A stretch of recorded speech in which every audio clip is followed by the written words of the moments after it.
Sir, ilang araw na lang, ilang linggo na lang ay huling State of the Nation address nyo na po.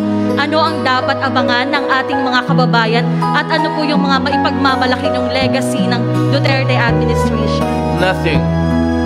All I want the people is to just look around. Ito. Hindi ko ipagyawa. Unang-una, hindi ko ito pera. That's not my money. Sa dilim ng gabi, may ilaw na sumiklab. Boses ng bayan, sigaw ay lumaganap. Ipinaglaban mo kapayapaan at tangal, laban sa halimaw na sumisira sa mahal. Ngunit sa kabila ng lahat ng iyong ginawa, bighati at tanikala sa'yo'y itinakda. Ngunit puso ng bayan, di ka malilimutan, pagkat sa amin ikaw ay tunay na mandirigma. O Tatay Digong, ikaw ang tumindig sa unos ng mundo. Di ka napasuko sa dugo't pawis mo. Kami lumayang, ngunit ngayon'y tanikala ang iyong gantimpala. Bayani ka sa puso ng masa.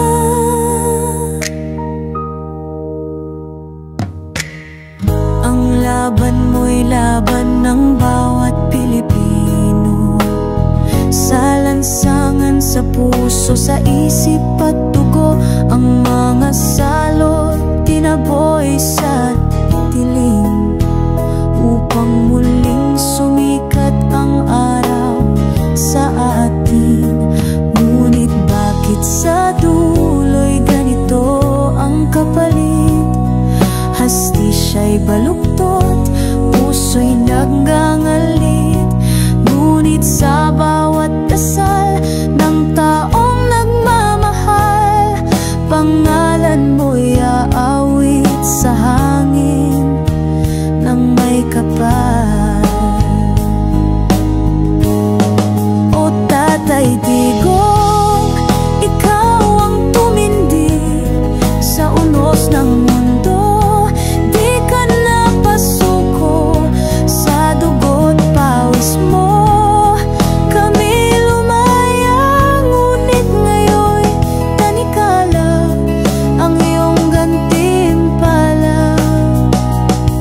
Bayani ka sa puso ng masa. Darating ang araw, sisikat ang liwanag. Mga tanikalang ito'y malalaglag.